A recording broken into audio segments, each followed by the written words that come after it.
This is Talking Left with Danielle and Shano.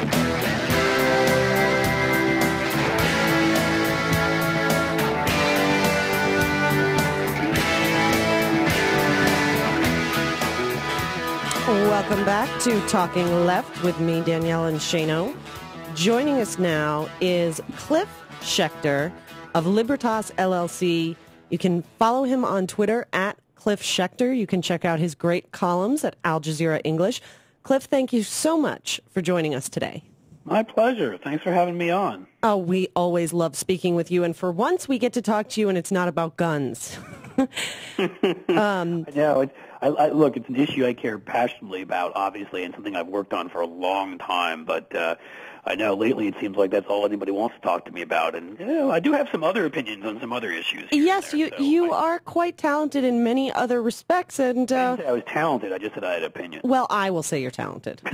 Well, I appreciate that. And one I wanted to talk to you about, I haven't seen you write about it, but I have seen you talk about it quite a bit, and that's the so-called conspiracy about Benghazi. Apparently you have a few opinions on the hearing and this, whether or not there's a conspiracy there? Yes, and the only reason you haven't seen me write about it is I am working on my next column on it right now. That doesn't surprise me. And I don't want to give away too much, or then nobody reads the column. But I think I will, in that, go through every single. I mean, I may not be able to write like the way I like to write, because I'd like to, fit a little hyperbole here and there, try to play around with language. I look at a column almost as a piece of art, and maybe I fail at it. I'm not saying I'm any good at it, but I try, because I think if you don't write interestingly, people get bored. I'm not someone who just wants to put facts down on paper. But in this case, I got 750, maybe 800 words to make my case, and I don't know how I'm going to fit any sort of other language between a list of just all the different ways during the 8 years of the Bush presidency we never looked into anything. Yeah. How these people that are so gung-ho about Benghazi and whatever happened there, which was essentially military joint chiefs and smart people decided that they couldn't send in the military in time to get from where they were in Tripoli to Benghazi and save people, and they were scared there was going to be an attack in Tripoli because there had been attacks and protests in numerous other cities, and how that becomes a scandal versus everything we were lied to about, versus secret energy meetings that we didn't know what happened at, versus what went down with Enron. People forget about that whole scandal because of the second economic crash that happened during Bush's watch, or the economic crash, we should say, but the earlier mass scandals with Enron and all the conflicts of interest and all the special positions people have been put in, and 9/11, and then not just one August 6th presidential briefing they ignored that said bin Laden determined to attack the United States before they went off to the ranch to clear brush and think real deep thoughts about stem cells.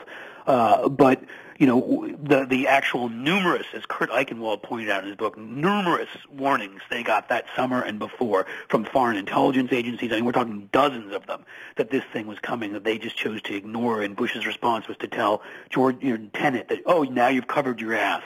That was his response. That Iraq and the made-up WMDs and the yellow cake and Muhammad Atta meeting in Czechoslovakia or the Czech Republic with their intelligence services and all these other things that turned out to be demonstrably false and to be out and out lies or bad intelligence or a combination of both.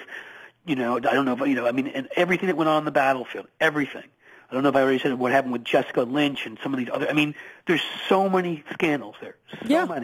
So many things these guys refuse to look into. Yeah. It's unbelievable. And I haven't even scratched the surface with what I've just said here. Yeah, I know. There are just too many to name. We could spend a whole 3 hours just talking about that. It makes it so clear to anybody who remembers all those scandals or anybody who's read about them and realized how much was going on during the Bush presidency versus, this so-called conspiracy, that this is simply a political issue. If Republicans cared so much about 4 Americans dying, there are so many ways they could push their efforts to prevent other Americans from dying. Health care, immigration. There are so many issues they could focus on if 4 Americans were really a scandal. That's exactly right. Here's the thing. with these guys, whether it's any of these guys, Mitch McConnell is one of them, which I've pointed to in his race and what he's doing right now. These guys all have patterns, and if you look close enough, you'll find them. I mean, it's not that tough to discern what's going on. And in this particular case, this is how the Republicans stole a presidency in 2000. There was peace, there was prosperity. Bill Clinton was personally popular. We were coming off and some of us on the left would criticize some of Bill Clinton's policies from the left, like welfare reform. But speaking of, overall, the country was doing very well. And so they knew they couldn't beat him otherwise, or they couldn't beat Al Gore, so they needed to somehow tie Al Gore to scandal.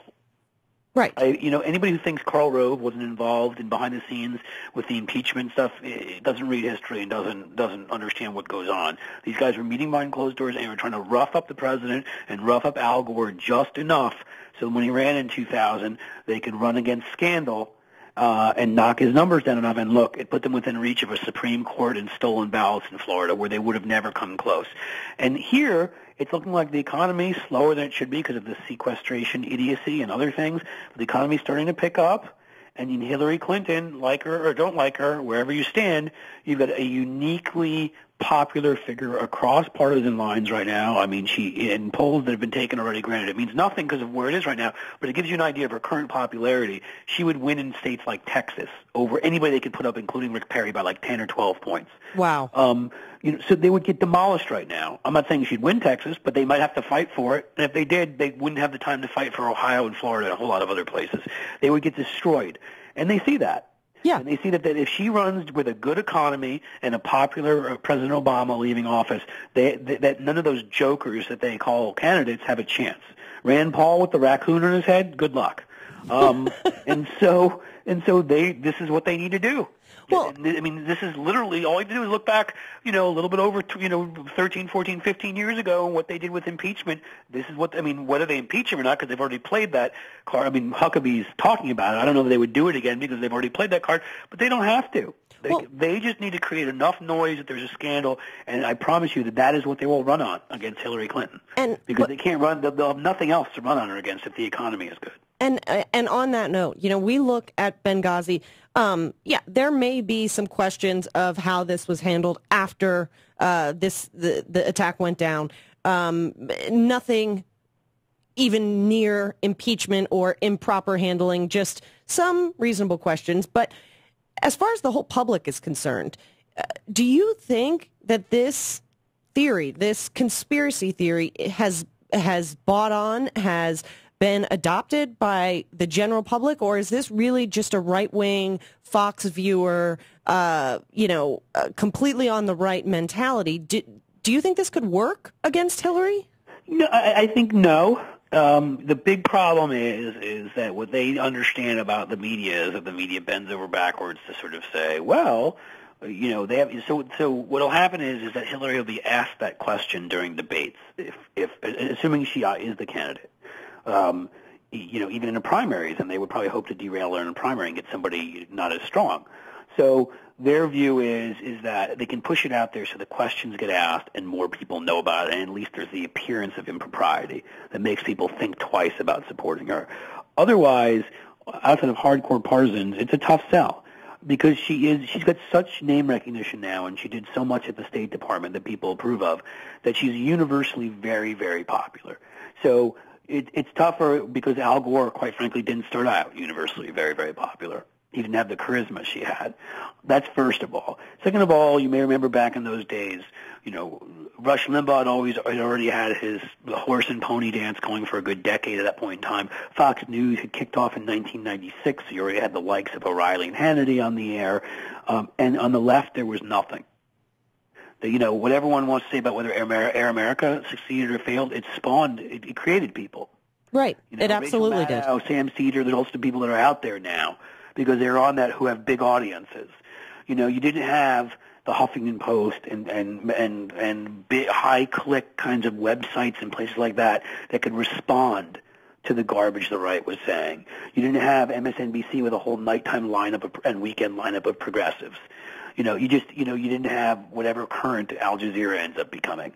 and Al Jazeera English, as you pointed out, I write a syndicated column that goes there, among other places, and reaches a ton of people now in the United States and Canada, and also, in North America, that shape opinion and things they write. So, obviously it existed then, it just didn't reach here. I'm just making a point that there's, and don't forget all the Daily Koses and Etrioses and America Blog and Firedog, like none of that stuff existed. Yeah. The right owned everything back then.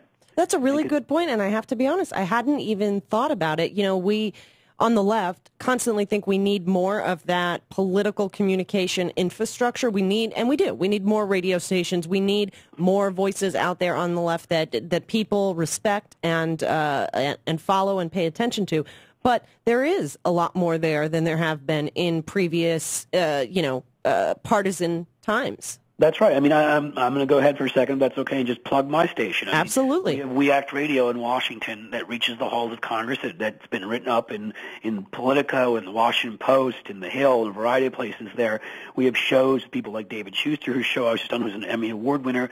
We have Rock Newman, who's the former agent and manager for heavyweight champion Riddick Bowe, who's a Washingtonian with very progressive views. We've got some great shows like Moms Rising and others. You guys. Yeah, Talking Left.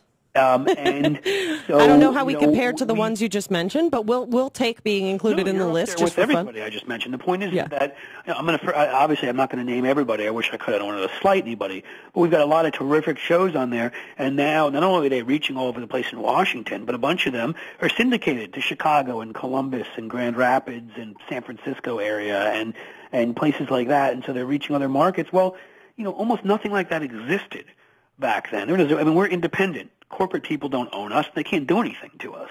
And I'm just saying that the landscape has changed. There's a way to answer. So, yes, the right will still push this stuff. And, yes, those same wimpy, we all, I could go through naming them, but we all know who they are, people that play the role of D.C. centrist to seem fair and balanced, even though they know it's a bunch of crap, will repeat some of the Benghazi stuff.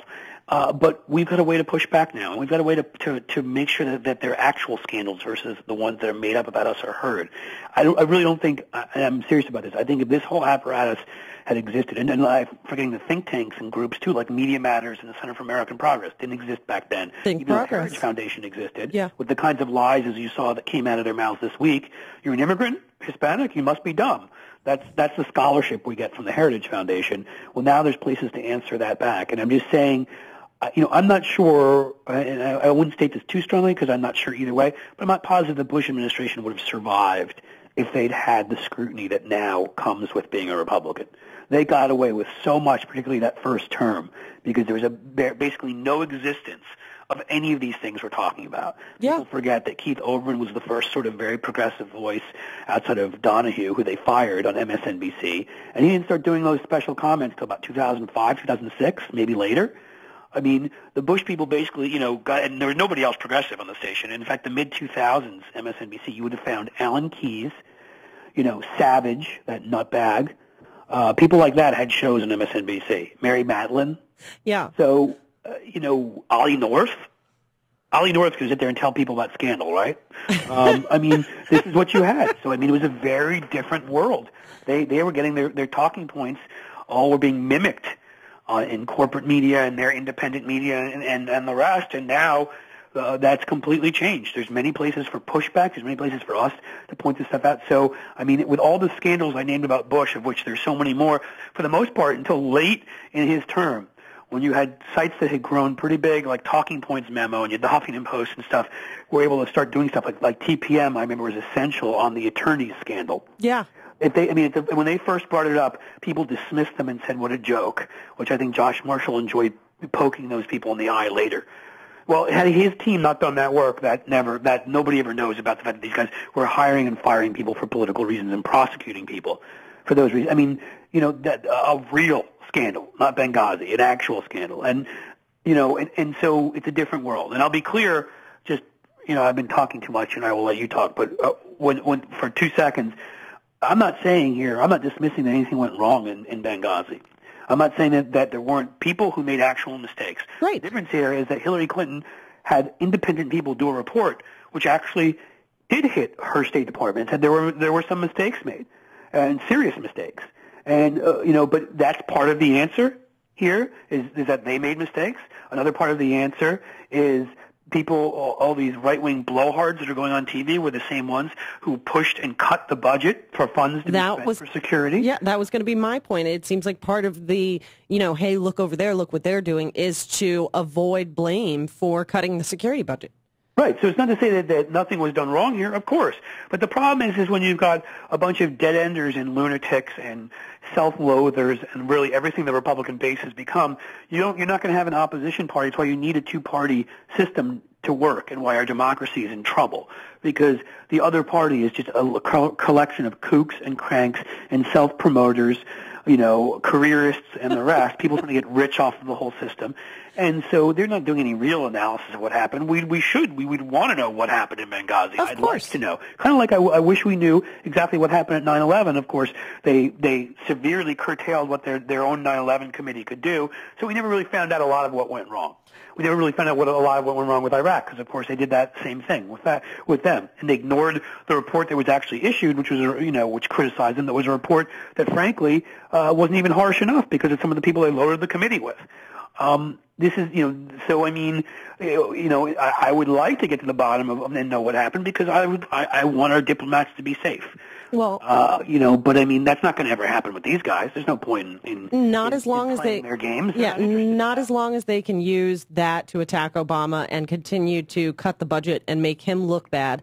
But Cliff, I have to say, the language you've used today makes me completely intrigued to read your next column, and I encourage everybody to go over to Al Jazeera English and check it out. Thank you so much for joining us today. It was a delight. It is always a delight for me when you have me on. So thank you for doing this great show on a station I'm involved with. Thank you for having me on. And thank you for letting us do this show on We Act Radio. And thank you for not telling me to shut up if I'm talking for too long. Never. That's the whole reason we ask you on. We hope that you never shut up, Cliff Schechter. I appreciate it. Thanks so much. Have a great day. You too.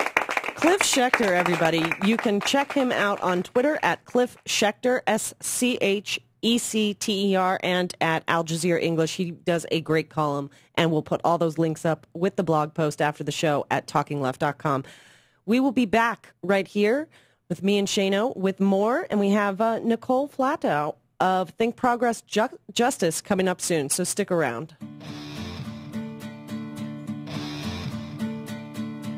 What kind of a crazy world is this? It's Talking Left with Danielle and Shano.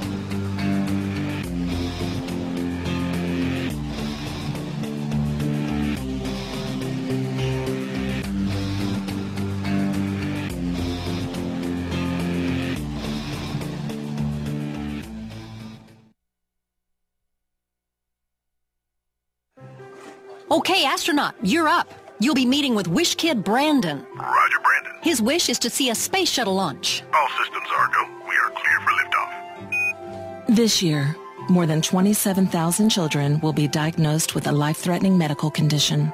And, Cowboy, Yes, ma'am. you'll be meeting with Shayla at a dude ranch in San Antonio. Let's saddle up. Some will miss school, some will miss time with their family and friends. Princess, are you here? Oh, yes. Thank you so much for rescuing me from that evil witch. Juliana wishes for a princess-themed room makeover. That sounds magical. But with your help, the Make-A-Wish Foundation can lift their spirits and give them a special kind of hope. Pirate, Yar! you're up for Isaac's wish. Aye, aye, Captain. The wishes of thousands of children are waiting to come true. You can help make my wish happen. Visit wish.org today. My name is Joe Thompson. I'm 29 years old and have a career that I love as a systems analyst. Career. It still sounds cool to say that word. I never could have gotten on this path without a college degree. And if the college me were here, he'd tell you. I never would have gotten to college without big brothers, big sisters. I could have ended up anywhere, on the streets even. But college? Joe Thompson? Not likely. My big brother helped me out. He taught me I could do anything, at a time when a lot of people were saying just the opposite. And to a 7-year-old, that means a lot. My big brother's name is Phil. And Phil is the reason that this 7-year-old grows up to be a systems analyst. Whether you donate money or time, you're helping Big Brothers Big Sisters help a child. And that can last a lifetime. Start something today at bigbrothersbigsisters.org. Brought to you by Big Brothers Big Sisters and the Ad Council. Hi, this is Brad Friedman, your friendly citizen investigative blogger, journalist, troublemaker, muckraker, and all-around swell fellow from bradblog.com. Join me for the Bradcast every Wednesday from 3 to 4 p.m. 1 hour of troublemaking and muckraking ripped from the pages of bradblog.com and sometimes from the dark recesses of my mind. We'll have investigative interviews with newsmakers, we'll call out the liars, frauds, and phonies, and we'll even give kudos to the good guys if we can find any. Stories you won't hear anywhere else. We'll report on politics, elections, election reform, mainstream corporate media failure, media reform, global warming denialism, and everything before, during, and after. Join me for the Bradcast every Wednesday, now a full hour, 3 to 4 p.m., right here on Pacifica Radio's KPFK, and coast to coast and around the globe on kpfk.org.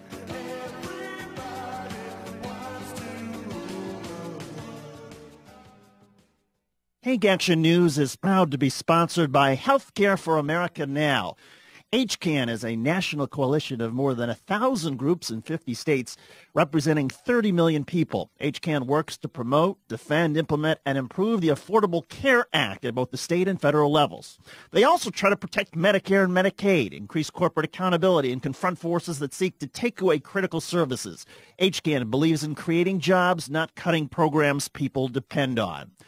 HCAN runs comprehensive issue campaigns that mobilize people at the grassroots and define the public debate. HCAN is fighting to protect, implement, and improve the new health care law through national and state-based legislative and regulatory campaigns built on grassroots action, public education, communications, policy analysis, and groundbreaking research. HCAN has become a respected voice and national leader on health care while continuing to focus on aggressive field activity. Support HCAN, Healthcare for America Now.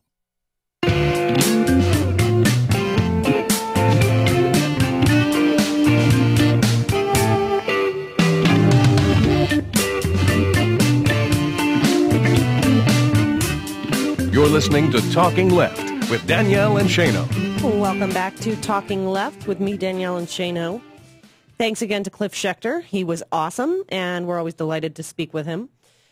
Gets me fired up. Fired up. Yes. Ready to yap. If that doesn't get you fired up, I don't know what does. Inspiring. Inspiring. Yes. And colorful. I like that. So we usually do a segment on this show called Trust Busters, specifically about businesses and institutions that have become so large that the government really should break them up. And one of the most obvious of these organizations is the big banks. We all know that the banks don't need any more giveaways, don't need any more power. One of the biggest examples of this is the foreclosure fraud settlement, and essentially the banks paying a fee for illegally foreclosing on many Americans' homes. The obvious remedy for that when people's homes are illegally taken is to sue, to recover your home, to say, I was not in default, I should not have been foreclosed on, and I should get my home back. Home and or money.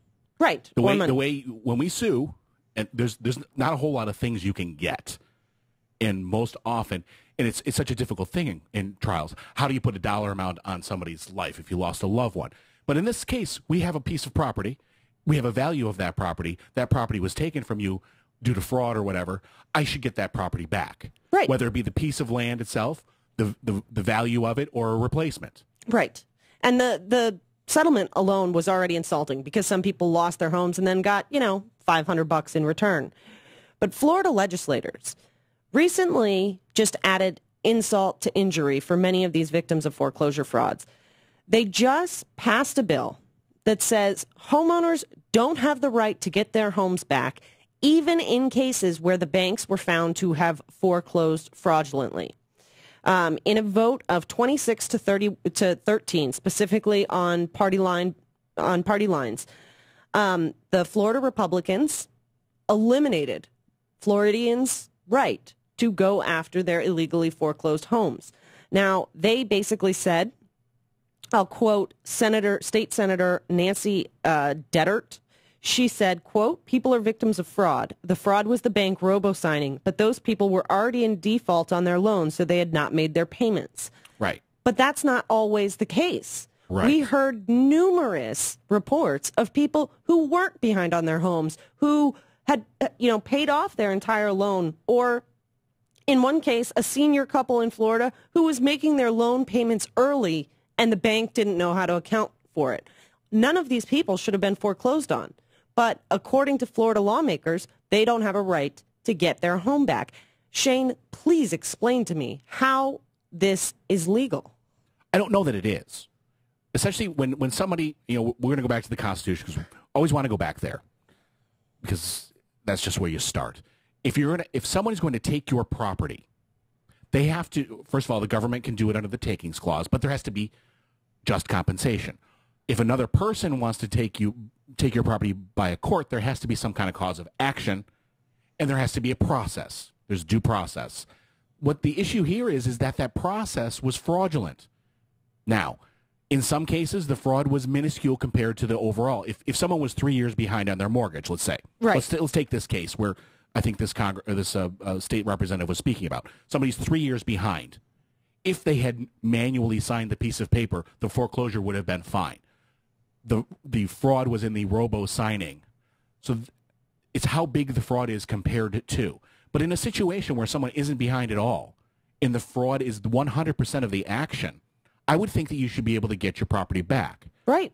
Now, there are plenty of cases in which state legislatures get rid of causes of action. And the federal government, take, for example, guns. You cannot sue a gun manufacturer. If a loved one is killed because of one of the products, there's no product liability there. So they've protected them. We have cases in which Monsanto and other agro businesses are protected. There's law, I think, in North Carolina that's trying to protect fast food and soft drink makers. Yeah. So there are plenty of ways in which our legislatures, federal and state, are chipping away at these are actually Sixth Amendment rights to have a jury trial, a civil jury trial, to get damages. The question is the government taking property without due process and denying the Sixth Amendment rights of these people to go after and retrieve that was fraudulently taken from them? I would say yes, but it's going to take a lot of, you'd have to actually say this law is unconstitutional as it applies, certainly to me, and perhaps many, many other people. So you would have to bring it to court. Yes, which of course is expensive. And it seems that the court has a tendency to side with business. Sure. That is actually what we're going to be speaking about with Nicole Flatow. She is the deputy editor of Think Progress Justice in just a few minutes. So one of my favorite blogs in the entire world. Yes. Ian and Igor and Nicole are awesome. Yes. Every single day. I know. They're your heroes. They are. We're going to be speaking with her next and see what she thinks about this corporate-loving Supreme Court. So don't go anywhere. You're listening to Talking Left with me, Danielle and Shano, and we'll be right back with Nicole Flatow. And I just want to say I think that was the most brilliant performance ever in the history of everything. It's Talking Left with Danielle and Shano.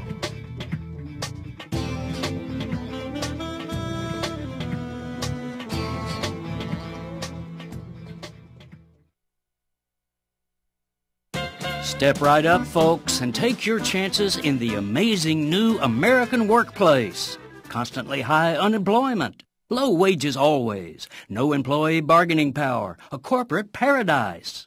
This paradise has enriched the already rich investor elite and rewarded top executives with multi-million-dollar pay packages. It also lets corporations treat the masses of people in today's workforce like Kleenexes. Just use them up and toss them. After all, they're cheap, plentiful, and disposable. Indeed, taskmasters in suits have now redefined the term hired to mean that you're tethered to a corporation full-time, but you actually work and get paid for only the few hours a week when the boss calls. This nefarious practice, known as on-call shifts, is all the rage among national retail chains. Such giants as Abercrombie and Fitch, Gap, and Urban Outfitters require employees to work without set schedules and to be available to have their string yanked at any time, day or night, even on weekends, with as little as 2 hours' notice. Likewise, if customer traffic in a store is slow, retail workers who got dressed up, battled the morning commute, and reported on time can simply be sent away after an hour or so with no pay for their lost hours. A recent survey of some 400 retail employees in New York City found that only 17% have a set schedule. Those with no set hours also have no set income and no life. If you're at the beck and call of the boss, what do you do with your children? How do you make a doctor's appointment? What if you're taking a class or trying to work a second job? This is Jim Hightower saying this shameful on-call practice says that the corporation owns you and that abuse of workers is a legitimate business practice in America. To help stop it, contact RetailActionProject.org. If you like these feisty pops of populism that Hightower zings out on the airwaves, check out the Hightower Lowdown. Jim's monthly newsletter provides the in-depth lowdown on what the greed heads of Wall Street and the boneheads of Washington are doing to us behind the scenes. With Hightower's saucy Texas humor and truth-telling populist perspective, the lowdown literally can lift you up. And get this, you can have the lowdown delivered to your mailbox or email each month for only $15 a year. Yes, 12 issues, only $15. Check it out, hightowerlowdown.org. You're listening to WIN, Workers Independent News, a production of Diversified Media Enterprises. I'm Doug Cunningham. The International Brotherhood of Teamsters is warning Congress against allowing bigger, heavier trucks on the nation's highways. Teamsters President Jim Hoffa says corporate greed is what's driving the trucking industry to push legislation that would put heavier and longer big rig trucks on the roads. Hoffa says there are safety issues, and heavier trucks will also put more wear and tear on already crumbling infrastructure. So the union is backing the Safe Highways and Infrastructure Act to prevent heavier, longer trucks on our roads. AFL-CIO President Rich Trumka says returning military veterans deserve better than the $8.81 an hour part-time Walmart jobs they've been offered. Trumka says President Obama and Vice President Biden have valorized Walmart's announcement of a plan to hire more discharged veterans. Trumka says veterans shouldn't be used as symbols to greenwash Walmart's eroding brand. Trumka says working people are already struggling against an epidemic of low-paying, low-benefit part-time jobs, and the president should not have helped legitimize that trend. In New York City today, hundreds of members of the National Treasury Employees Union protested damaging sequestration budget cuts. The IRS employees protested unpaid furlough days in a rally at Federal Plaza in New York.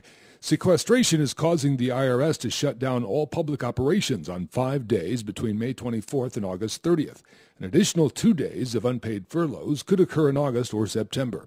NTEU workers say the unprecedented closings will result in an inability to assist taxpayers seeking help. A gateway for state workers with same-sex partners in Michigan to share health insurance will remain open. Jesse Russell reports. Michigan will continue to provide health insurance for state workers who live with their same-sex partner. In 2011, the Civil Service Commission voted to include non-family members who live with state workers for more than a year on the state's health insurance plan. Republican Governor Rick Snyder has opposed that decision, arguing that it conflicts with the state's gay marriage ban. An Ingham County judge disagreed and upheld the commission's decision. That ruling was similarly upheld by an appeals court. Republican Attorney General Bill Shute sought to have the Supreme Court overturn the decision, but the court refused to hear the case. According to the Associated Press, there are currently 124 state employees with live-in partners covered by the insurance plan. Michigan voters banned gay marriage in the state in 2004. This newscast made possible in part through underwriting support from the International Brotherhood of Teamsters. Workers Independent News puts workers and their unions on the national radio news airwaves every day. To help keep labor's voice on the air, go to laborradio.org. You've been listening to WIN,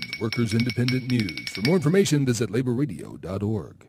So I'm a cat, and I just moved in with this new human, and she's got this little toy she's always playing with, all day long. Tap, tap, tap, tap, bloop, bloop. She can't put it down. There it is. Oh, and get this. She even talks to it. Last week, she asked it for Chinese, and guess what? Egg rolls showed up. Like magic. Humans have cool toys. A person is the best thing to happen to a shelter pet. Be that person. Adopt. Brought to you by the Ad Council and the ShelterPetProject.org.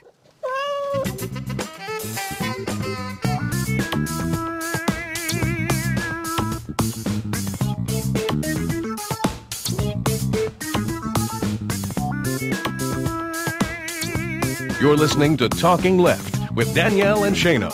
Welcome back to Talking Left with me, Danielle and Shano. Joining us now is Nicole Flatow.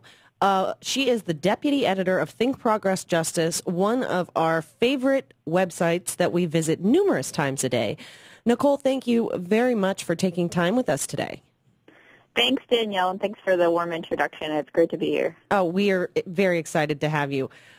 We constantly cover the Supreme Court and their interesting rulings on many issues. And you recently wrote a piece about how likely the court is to side with business. And we were just so intrigued to see those numbers, to see the evidence of what many of us suspected for so long. Can you tell listeners a little bit about what you found in that study? Sure. So what I most recently wrote about was a new study by three law professors who are pretty prominent in what's called the law and economics movement, which is pretty well known for actually being sort of conservative, which makes the study even more persuasive, but also for doing this sort of economic analysis of legal concepts. And so they took a really rigorous look back at 65 years of Supreme Court jurisprudence and saw how likely the various justices and the various courts were to side with businesses in what they called business-friendly cases. And so what they found is that the Roberts Court under now Chief Justice John Roberts was by far the most likely to side with business and or be business-friendly, which I can explain that distinction in a little bit. And even more so that the most likely two justices to side with businesses were George W. Bush's two appointees, which are Chief Justice Roberts as well as his colleague Samuel Alito. So certainly this court in many respects is very likely to side with business. And what I mean by business-friendly is there are a lot of cases in which businesses are on both sides of the case, but one of them might be a small business whose interests might align with sort of consumers and or individuals, and one of them might be sort of a large corporation, and the precedent that is set by that case might be more likely to erode the rights of sort of individuals. And so, you know, they did a lot of pretty nuanced analysis in an area in which I think a lot of people have previously observed that there's been an evident corporate skew. And they really went in and went even deeper to sort of confirm, like you said, what a lot of people have previously observed, that this court really is very pro-corporation. Yes. And just to give the audience an example of, you know, when it's business versus business, how they're still pro-big business, I think a great example is the Monsanto case. Well, which we don't have a decision on yet, but a lot of people think is going to go a certain way. Right. Well, right. And also there's the recent class action cases that have come through the Supreme Court. I mean, there's multiple ones out there. Right. There's many, yeah. And there's another interesting class action decision also coming down the pike this term, which is what you might have been referring to as well, which is also, that one's actually really interesting because so this upcoming class action case called Italian Colors, in which it's sort of a merchants association versus American Express, and actually the Chamber of Commerce is on the side of the Merchants Association, which is really interesting because if that side wins, it will actually be better for the precedent in that area for consumers. So sometimes these things are a little bit more nuanced. I think that'll be an interesting case to watch. But certainly there are many cases in which it's sort of like little business versus big business, that, as you allude to. So right, and this study that you reported on, I think it's interesting to point out that in addition to ruling more often with business, with those bigger corporate structures, it seems this court is also more likely to agree to hear pro-business type cases. Is that correct? Am I reading that correctly? Well, yeah, that's absolutely true. And actually there's been a bunch of studies sort of relatedly on this topic, but there was another analysis done by another group, the Constitution Accountability Center, in which they had sort of looked at the Chamber of Commerce's rate so far this term, and particularly when it comes to Chamber of Commerce cases, they've had a lot of success getting their cases heard, and that doesn't necessarily mean they're a party in the case. That means they are filing briefs for a particular side in the case, but sort of the cases in which they're advocating. They in particular have been very, very likely to have their cases heard and to have their cases decided in their favor. So far they've had a 6-to-1 win rate. So yes, there's been more cases and more cases in their favor, which obviously amplifies the impact of the win rate. Well, and Nicole, we are, just to remind everybody, we're speaking with Nicole Flatow. She is the deputy editor of Think Progress Justice. in the realm of how this impacts consumers, in how individuals are affected by this type of a court, what does this mean? We have so many problems with big business, really wreaking havoc on our economy, sending our jobs overseas, hiding, taxes in offshore accounts. We can name so many issues. When our last bastion of fighting those big corporations is the courts, how does it play out when the courts themselves are stacked in the favor of corporations?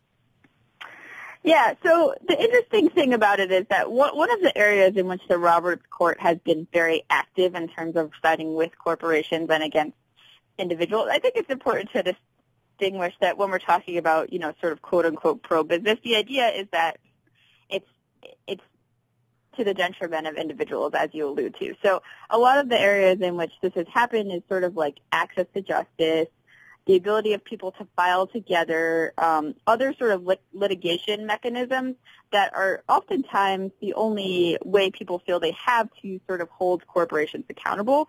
So it really comes down to corporate accountability. And what has happened in case after case under the Roberts Court in pretty divided 5-4 rulings is that they're siding with the corporations on sort of procedural issues.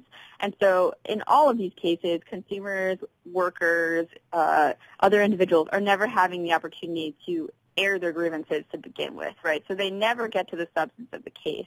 Take a case from just this term in which a bunch of consumers were suing Comcast in the Philadelphia area. And basically what they were alleging is that Comcast is engaging in monopolistic practices by sort of trading with other cable companies so that they have sole jurisdiction over particular houses or blocks. So in effect what happens if the allegations are true is that if I live on X block, my only cable option is Comcast, right? So this is a sort of like general corporate accountability thing that we all don't want our cable companies to have monopoly, right?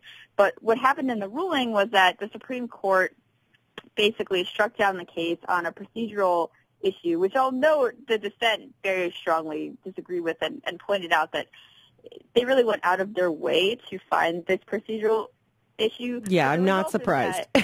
Right.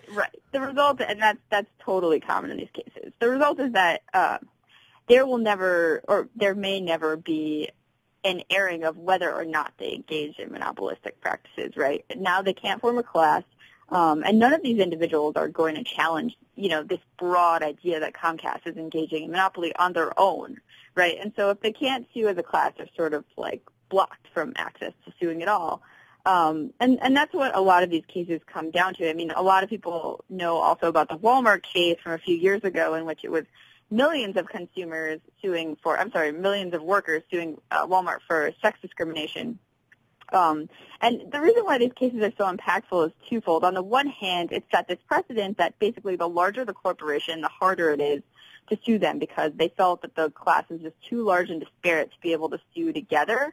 But, of course, they were alleging that the same thing was happening over and over again, and that was sort of the idea, right? But on the other hand, in even this one case, now there's millions of workers that work for one of the largest corporations that didn't get any legal redress, right? So they have so much impact, both in terms of precedent, even in each of these cases, because there are so many people involved and such large corporate policies involved. Right. I mean, those class action suits that you're talking about, it allows the individual who, you're working at Walmart for goodness sake, you're making minimum wage and you're lucky if you get 40 hours a week. You do not have the means financially or time-wise to take on such a case by yourself. And even if you did, their team of lawyers would easily, find a way to maneuver out of it. The coming together as a class and representing everybody together is what allows the people to stand up to such large corporations. When we have the courts themselves making that even more difficult, it's very frustrating for people to figure out another way to combat this issue. Do you have any suggestions? I mean, obviously, we can't appoint Supreme Court justices. I don't know that we can even realistically get a motion started for impeachment. What do consumers do? I think that's a tough question. I think you raised a number of important issues that are potential avenues. One of which is, of course, we can't individually appoint justices, and if no justice is retiring, nothing's happening there anyway. But certainly, it's a reminder that judges are more important than we oftentimes realize.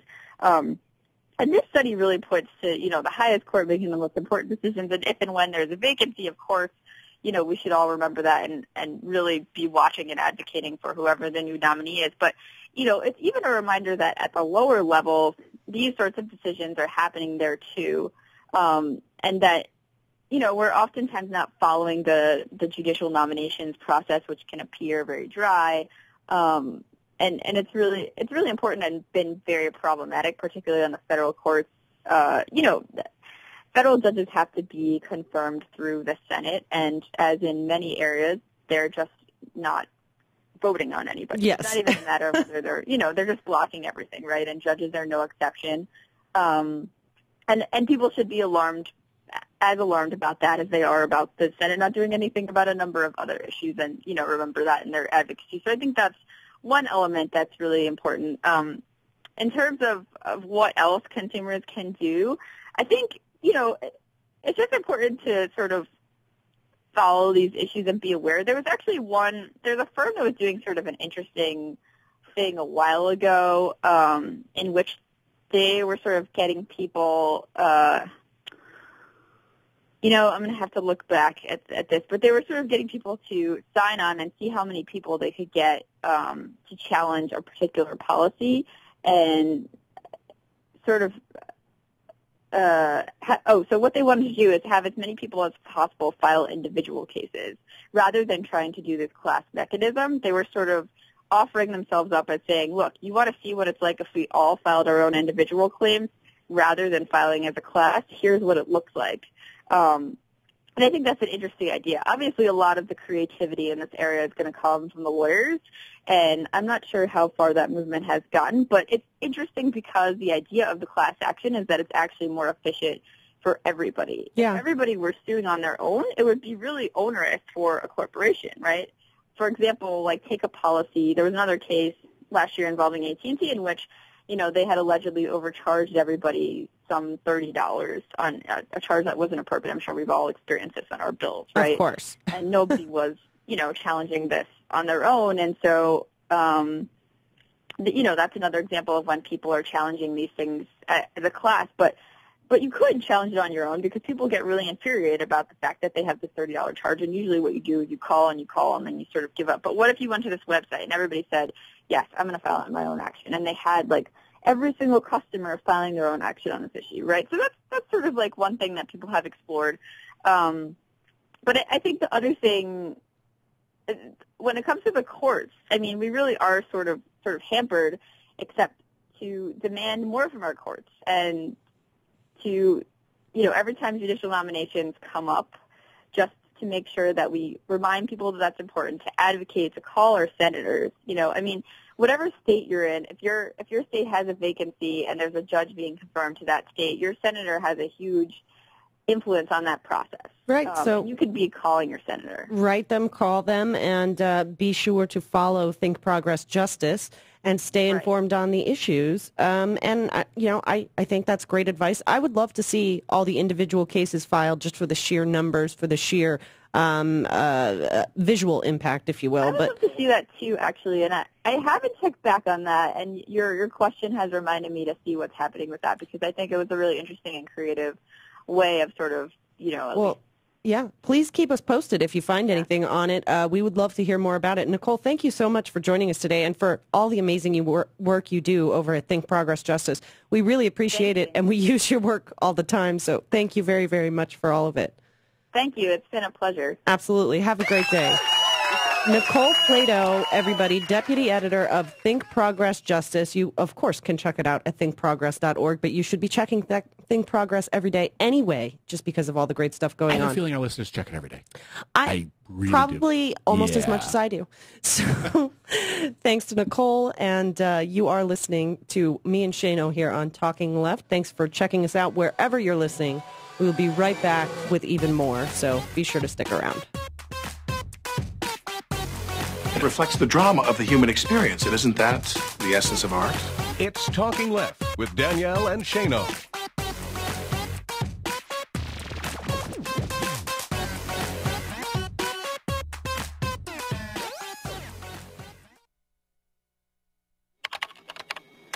My name is Joe Thompson. I'm 29 years old and I have a career that I love as a systems analyst. Career. It still sounds cool to say that word. I never could have gotten on this path without a college degree. And if the college me were here, he'd tell you. I never would have gotten to college without big brothers, big sisters. I could have ended up anywhere, on the streets even. But college, Joe Thompson, not likely. My big brother helped me out. He taught me I could do anything, at a time when a lot of people were saying just the opposite. And to a 7-year-old, that means a lot. My big brother's name is Phil. And Phil is the reason that this 7-year-old grows up to be a systems analyst. Whether you donate money or time, you're helping Big Brothers Big Sisters help a child. And that can last a lifetime. Start something today at bigbrothersbigsisters.org. Brought to you by Big Brothers Big Sisters and the Ad Council. Breast health awareness is critical for all women, particularly African Americans, because we have an increased risk of dying from breast cancer compared to women of other backgrounds. At U of M, I'm doing research here and with women in Ghana to look for an inherited link that makes African and African American women susceptible to a more aggressive type of cancer. Finding this link, I believe, will make new treatments possible. But right now, making sure that you are properly screened is our best protection. With experts like Dr. Lisa Newman, the University of Michigan Health System is a leader in cancer care. When you call our free Cancer Answer line at 800-865-1125, an oncology nurse will answer any questions you might have about the prevention, screening, and treatment of breast cancer and other forms of cancer. All calls are confidential. Call 800-865-1125 or visit uofmhealth.org/Cancer Answer line.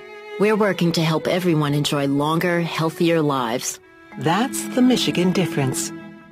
Hey there, Matthew Filipovich here, host of the creatively titled Matthew Filipovich Show, which, by the way, you can hear every single Saturday from 8 a.m. to 10 a.m. right here on 1480 a.m. We Act Radio. Now, I'm going to be honest with you people. I'm not the smartest guy in the world, but I like talking to smart people who are smarter than me, some of the smartest, funniest, most badass progressives out there. People like Glenn Greenwald, Naomi Klein, Jane Kuger of the Young Turks, Jamie Kilstein, Allison Kilkenny, Alan Grayson, Jeremy Scahill, Jim Hightower, and more. That's right, I said more. Don't believe me? Well, tune into the Matthew Filipovich Show every single Saturday from 8 a.m. to 10 a.m. for some of the best in liberal talk, news, comedy, and interviews right here on 1480 a.m.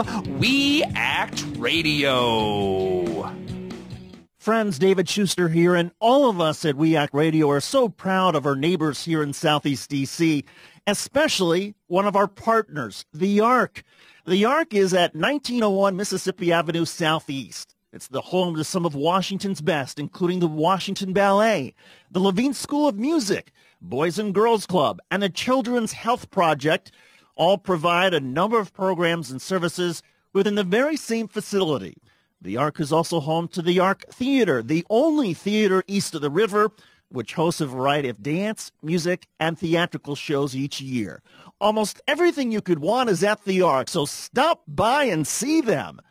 The Ark, 1901 Mississippi Avenue in Southeast. For more information, visit the Ark's website, www.thearkdc.org, or call 202-889-5901. The Ark, part of Southeast D.C.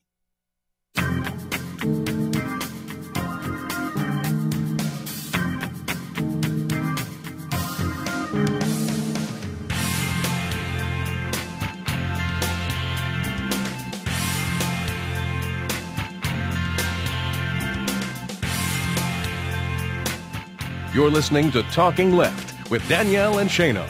Welcome back to Talking Left with me, Danielle and Shano. Big thanks to Nicole Flatow. She's awesome. Thank Progress Justice. Yeah.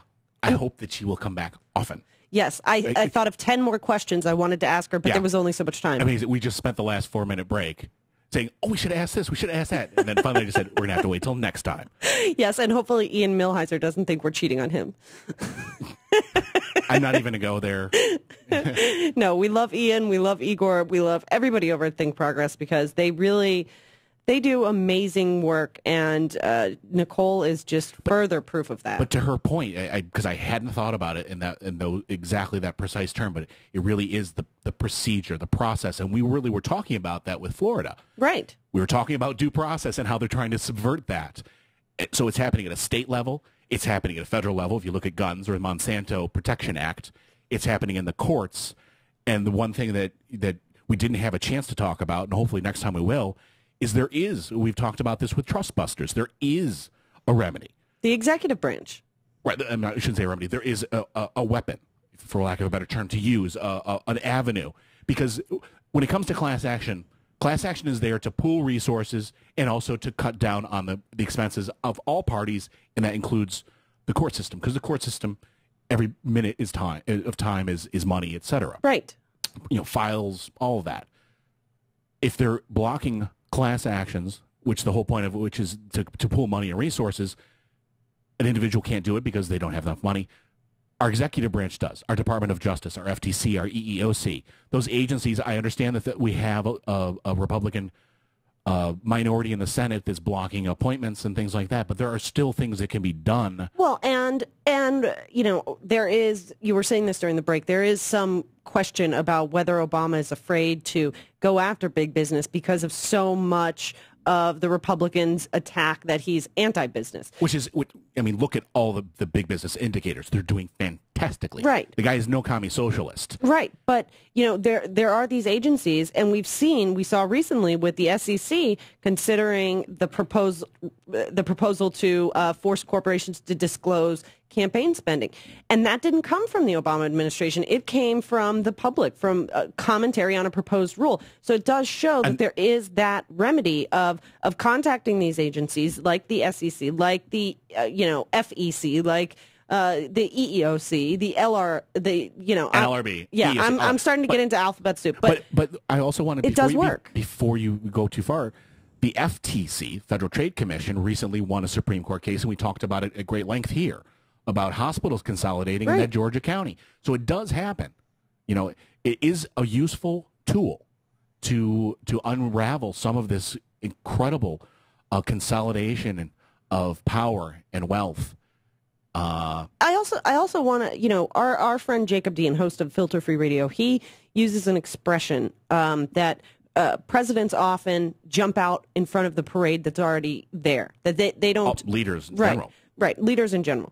But when we throw our support behind these agencies like the FTC and say, man, we are with you, go after these big banks, go after the big corporations, go after Walmart. Comcast. We are with you, FTC. Does that create the parade? Does that create the movement for some leader to jump out in front of? And I'm fine with that. I'm fine with getting to the game late. I don't care as long as it gets done. Is people jumping in front of that parade. Immigration reform is that. Now we see it going on. Right, which we're going to talk to Juan Escalante of dreamactivist.org in just a few minutes about that and about some of these crazy amendments that the Republicans are offering. I'm curious of his take on how everything's going. So lots more coming up today on Talking Left. Don't go anywhere. You're listening to me and Shano. Thanks for checking us out wherever you're listening. We'll be right back.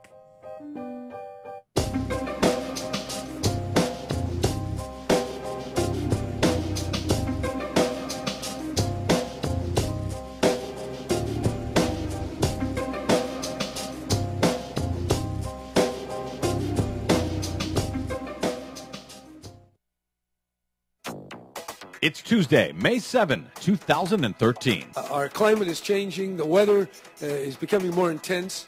It's going to cost a lot of money and a lot of lives. In an early wildfire season, California Governor warns climate change is expensive. Flames shooting as high as 1,000 feet in the air. Explosions rocking the streets as if there'd been an earthquake. Record fine for natural gas pipeline explosion. J.P. Morgan accused of Enron-style manipulation. Plus, the government is forcing me, taking my right to choose away from me, sticking a mercury light bulb down my throat and saying it's good for you. right-wingers like money-saving light bulbs unless they help the environment. All of that and more straight ahead. From BradBlog.com, I'm Brad Friedman. And I'm Desi Doyen. Stand by for 6 minutes of independent green news, politics, analysis, and snarky comment. The city of Dallas, hitting a record low. So much for Al Gore's global warming prediction. This is your Green News Report.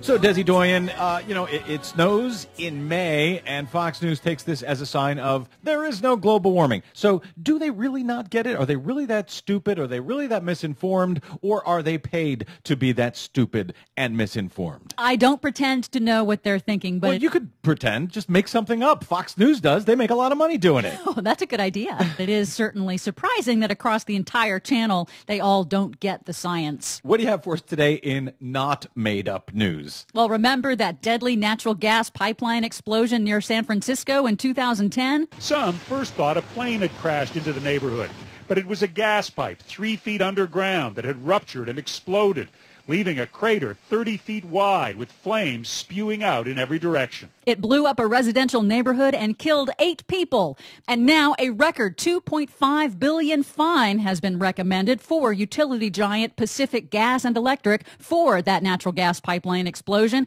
If approved, the fine would be the largest in state history levied by the California Public Utility Commission. And that's giving PG&E a break. The commission said full fines for every violation they found would be more than the company is worth. I see. So again, we've got another too big to jail, too big to fail company in PG&E? It sure looks like it. Go figure. Remember how Enron manipulated California's electricity market back in 2001? Oh, I do. The New York Times reports this week that banking giant J.P. Morgan Chase is now under investigation by the Federal Energy Regulatory Commission for a similar scheme. They're accused of rigging electricity prices in California and Michigan to, quote, falsely appear attractive and costing those states at least $83 million in overcharges. Oh, well, no worries. J.P. Morgan, also too big to jail, too big to fail, so I'm sure they'll skate with a slap on the wrist. It's official. 2012 was the 9th hottest year globally. Thus, proving Fox News is right that it's getting colder because it wasn't the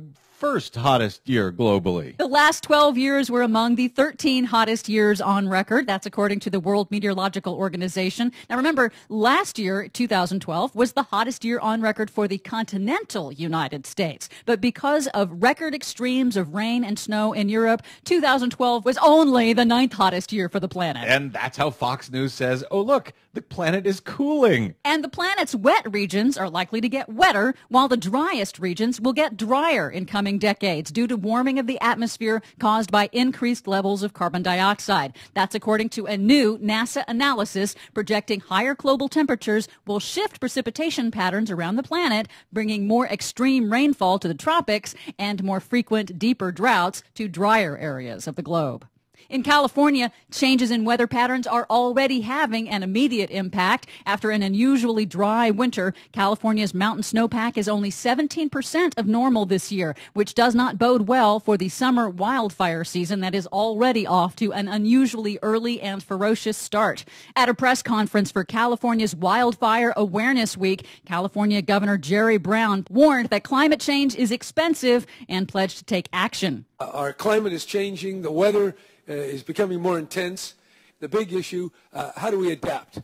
And adapting is going to be very, very expensive because whatever we need to spend today, it's going to be more tomorrow. Finally, how's this for absurdity? A new study finds that right-wing Republicans will buy money-saving, energy-efficient light bulbs as long as the packaging doesn't mention anything about the environment. A Wharton School of Business study found participants chose money-saving light bulbs at the same rate regardless of their political ideology, except when the packaging also mentioned benefits to the environment. Self-identified conservatives refused the money-saving bulbs whenever the packaging said anything about being good for the environment. Which is hilarious if you remember back about a year or so ago when Fox News was pretending to be outraged about having to buy light bulbs with mercury in them. Of course, they don't have to, but their pretend concern was how bad mercury is for the environment.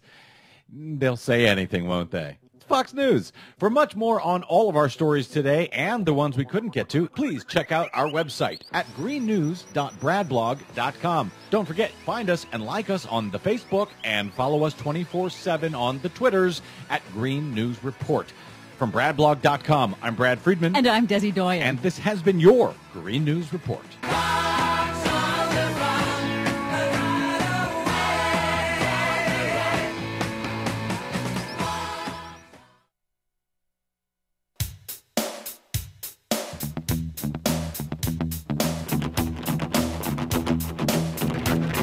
This is Talking Left with Danielle and Shano.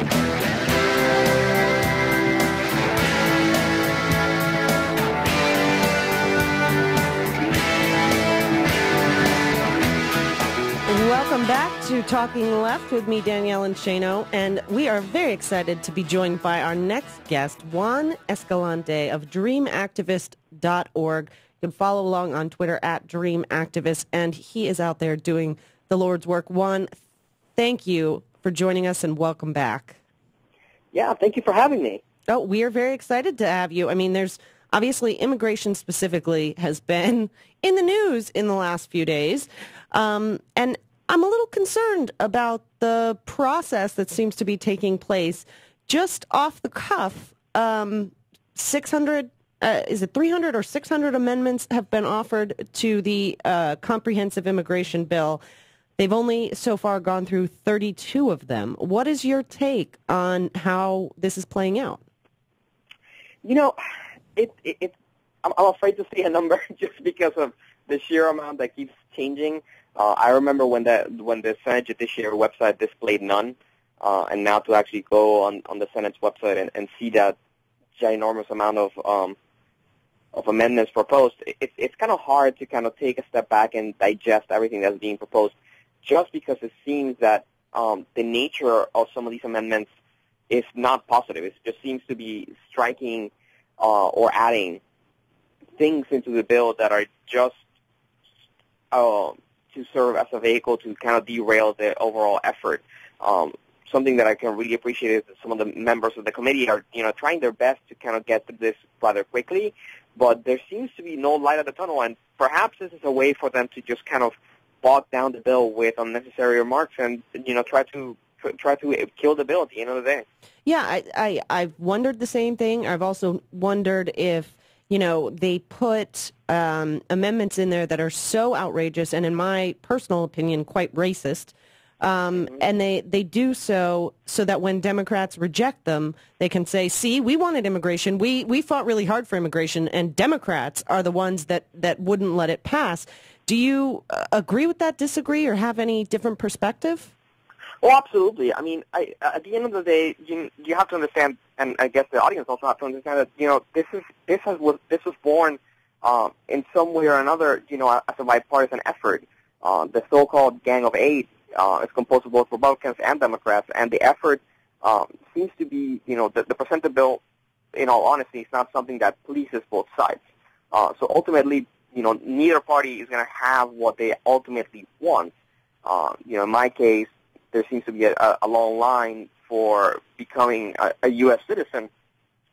But yes, absolutely. Either part, I mean, especially the right seems to be focused in catering to their most extreme side so that they can poison the well, so that once the bill comes up for the Senate and it fails in the Senate, doesn't even get to go to the House, then that's where we'll actually see some very interesting debate, as to how they'll ponder to the Hispanic or the Latino vote come next election, and saying, we are not responsible, they're responsible. Yeah, I think it's important to point out for people who may not grasp just how extreme the amount of amendments are on this bill that TARP, the bailout bill, was 3 pages long. And this bill already has what I believe 300 amendments, some of which, like one that particularly stood out to me as a poison pill, was from Senator Ted Cruz, that wanted to triple the amount of border control agents and invest an additional possibly $60 billion in government spending towards monitoring the border. Just to compare and contrast, of how large an impact the bailout bill had on our nation. And yes, this could have a really great large impact on our nation as well, but just 3 pages versus 300 amendments. How is that rational? It's kind of hard.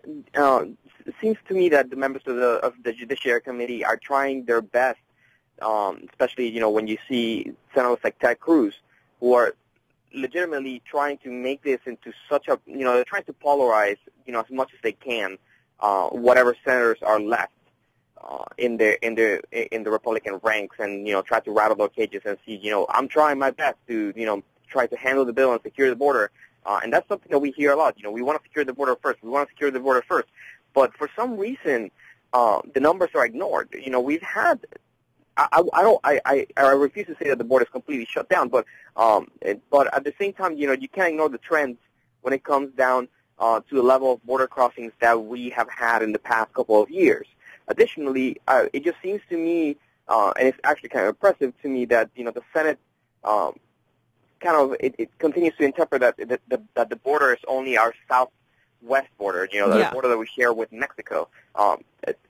They just keep mentioning that the most of the immigrants that come through that border. When in reality, the truth is that most of the immigrants that come here overstay their visas.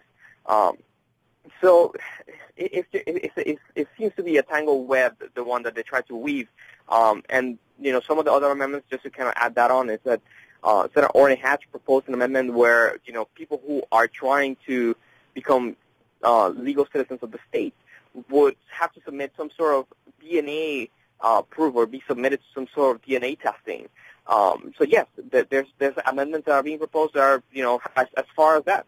Yeah, and also interesting to note that they're perfectly fine with subjecting what I would deem to be innocent human beings to that type of scrutiny while they're fighting even allowing a background check bill for gun purchases.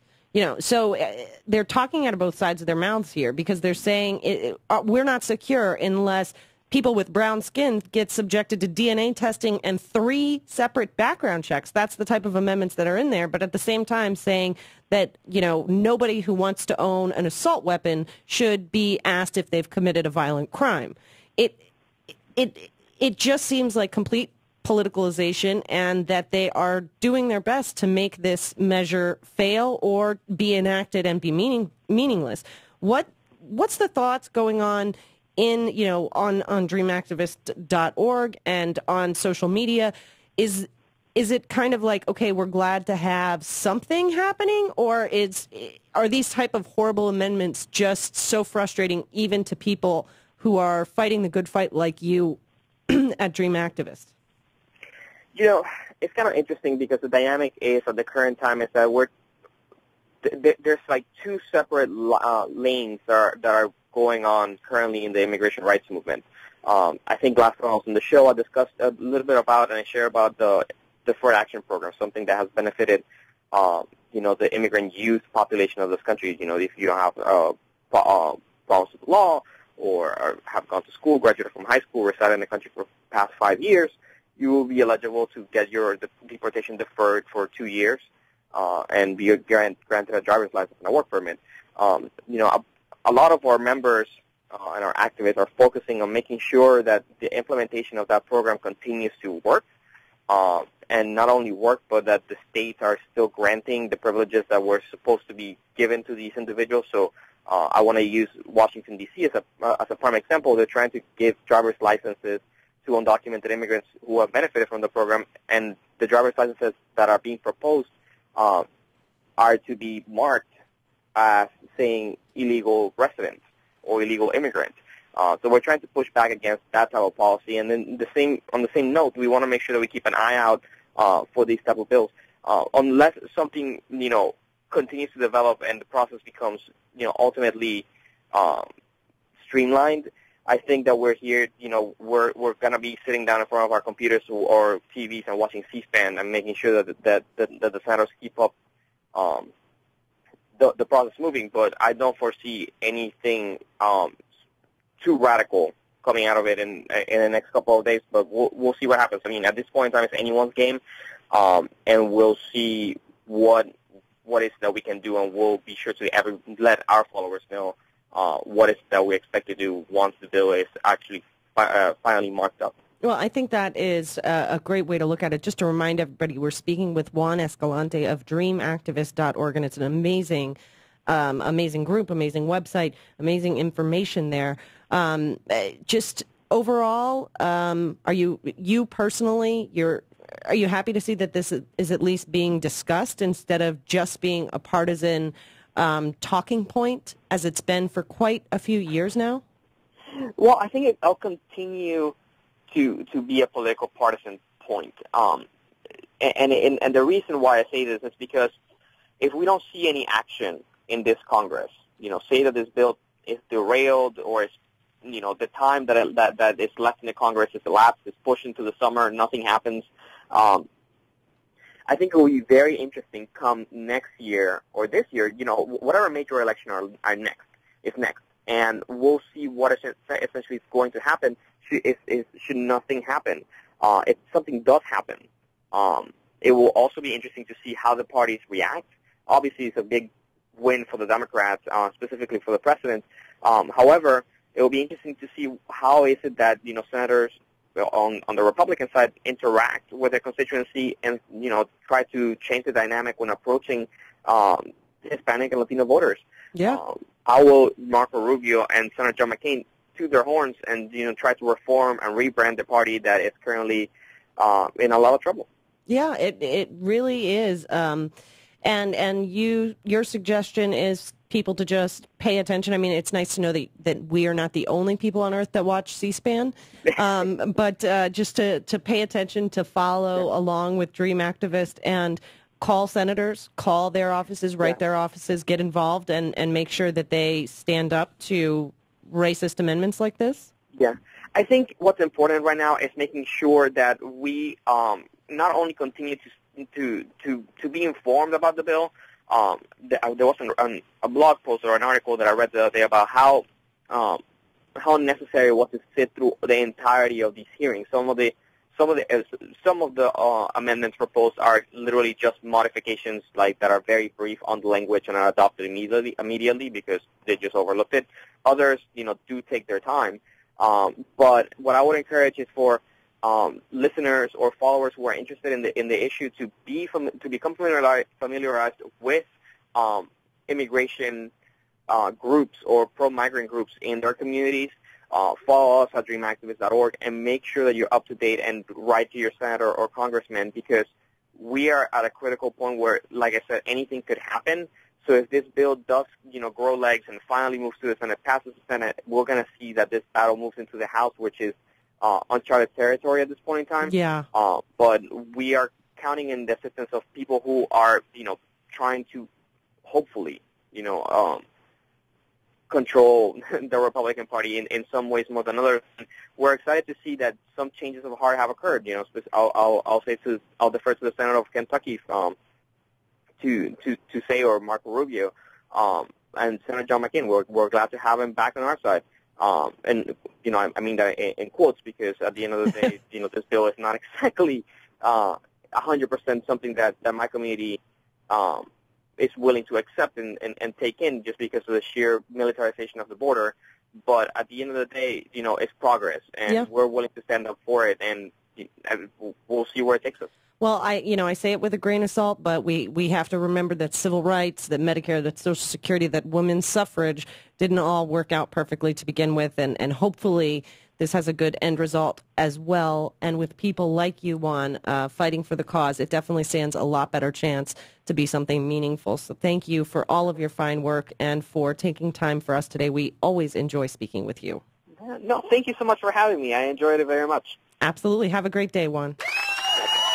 Juan Escalante, please check out their site and show them your support at dreamactivist.org, and follow along on Twitter at dreamactivist. We'll put all those links up with the blog post at talkingleft.com after the show. So you are listening to me, Danielle, and Shano on Talking Left. Thank you wherever you're checking us out, SoFlo Radio, We Act Radio, wherever you may be. We'll be right back with more. Thanks for listening.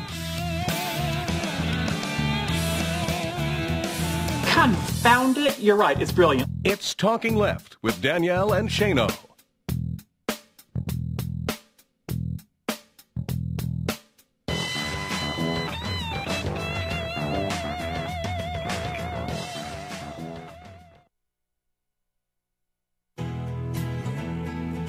You may be hearing about people having trouble making mortgage payments and risking losing their homes. Many of them just aren't aware of the options that can prevent foreclosure. There are many options available to homeowners, such as repayment and forbearance plans, loan modifications, and even refinancing. Where does someone go for help?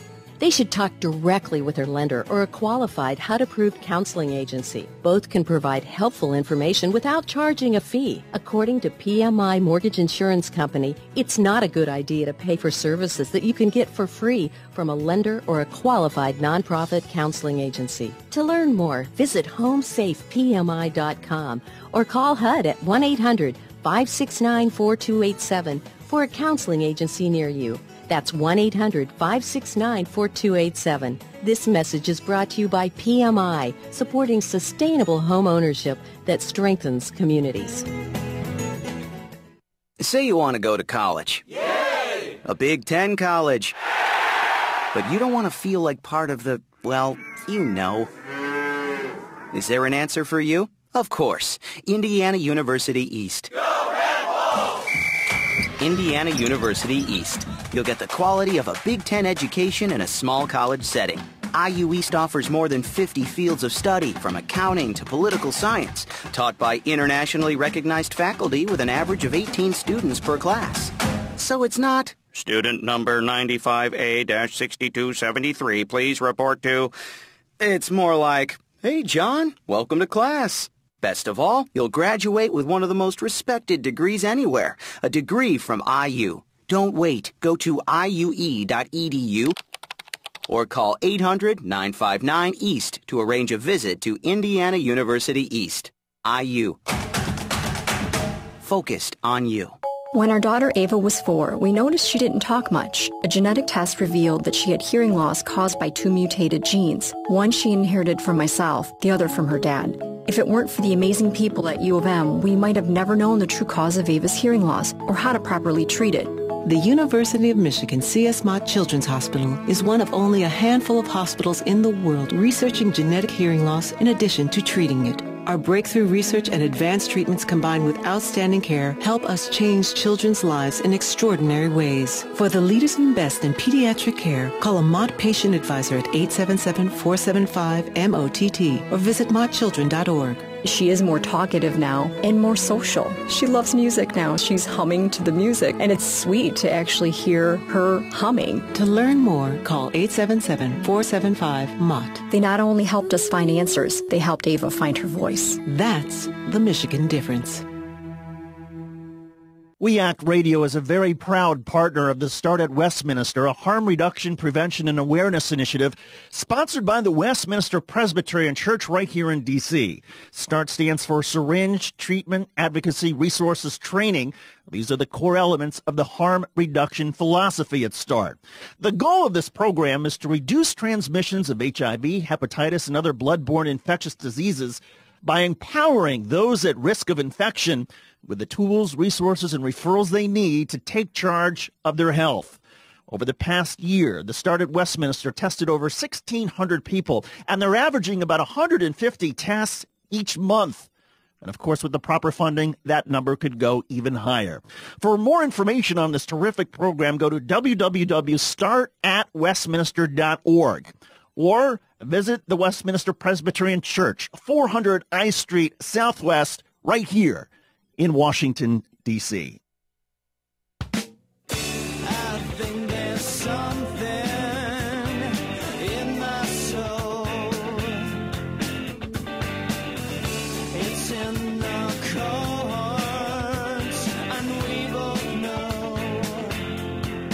Welcome back to Talking Left with me, Danielle and Shano. Thanks again to Juan Escalante of DreamActivist.org for all of his fine work and for taking time with us. This immigration reform is a big deal. And we really need to be paying attention to the type of amendments that are being offered and the amendments being passed. And when somebody crazy offers a crazy amendment, even though it may not get into the bill, hold them accountable for putting in these crazy amendments. Like Ted Cruz? Yes. Yes. Or Chuck Grassley, who actually did get one amendment approved. And this is only borderline better than a complete poison pill. He offered two versions of this same amendment. The first one that did not pass was essentially that the government, and we've talked about this before when we've talked about immigration, that the government must secure 90% of the border, stop 90% of the border crossings before any pathway to citizenship could ever begin. So before any undocumented immigrant living here could even apply for so much as a work visa, the government would have to secure the border, which is estimated to take about 10 years. Right. Right. So in other words, the immigration bill turns into a border wall, Berlin Wall bill. Right. The amendment that did pass is that the government has to submit a plan to do this before undocumented workers can apply for a work visa or a license, just like Juan was just talking about.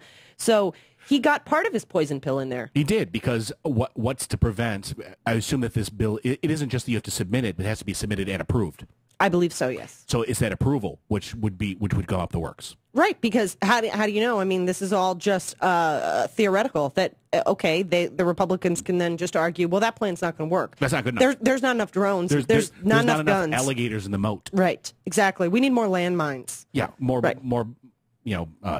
We say this jokingly, but these are the type of amendments that really were offered. One that was rejected, thankfully, was an additional 700 miles of double-layered fencing that must be built, maintained, and controlled before any immigrants could apply for legal status. 700 miles. Just 700 miles. So essentially Doesn't Ted Cruz want to triple or quadruple the budget? Oh, yes. Ted Cruz wants to triple the number of border control agents actually working on the border and quadruple the technological infrastructure. What is that, you may ask? Drones. Right. Drones. And just to give you an idea. So this is not an immigration bill. No. This is a military bill. A poison pill has really two purposes. One's to kill the bill. Right. But the other way, I would imagine there are a number of Republicans who would like to go along and be seen politically as working on an immigration bill, blow it up, and still have the political victory, because the person who's got to blow it up would have to be the Democrats. Right. If they work it out perfectly. Right. Well, and Ted Cruz's amendment is a perfect example of that, because, just remember, the sequester right now is border control agents are being furloughed. The entire sequester for this year was $85 billion. His plan alone could cost as much as $60 billion.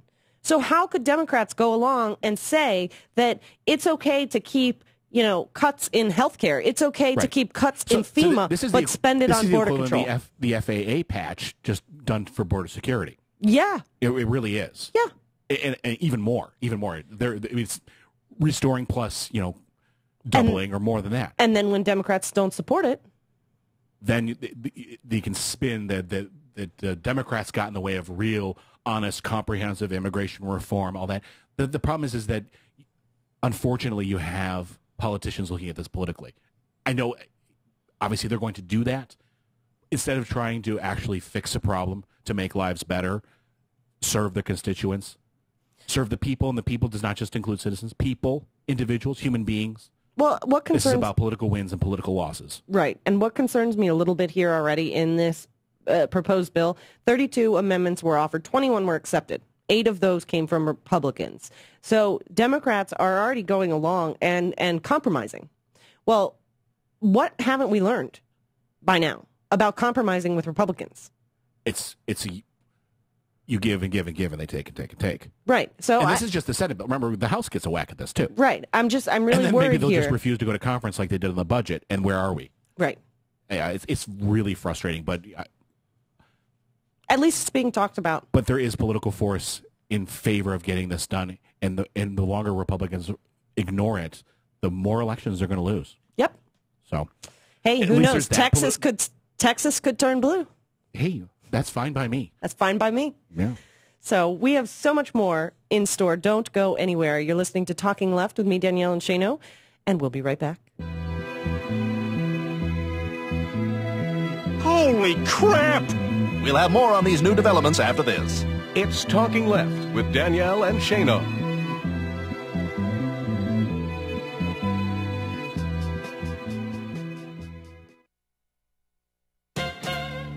At last, some excellent economic news for folks long mired in the stagnant labor market.